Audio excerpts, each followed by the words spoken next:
No Talking by Andrew Clements.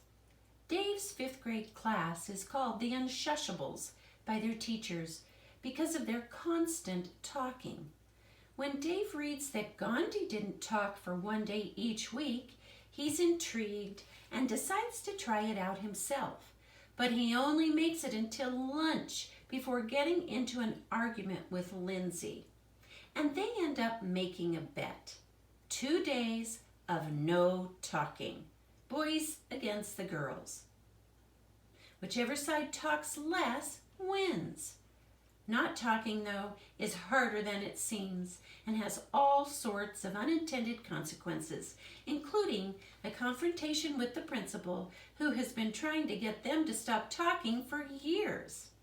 Who do you think is going to win the bet? The boys or the girls? This book is available on Libby. Check it out.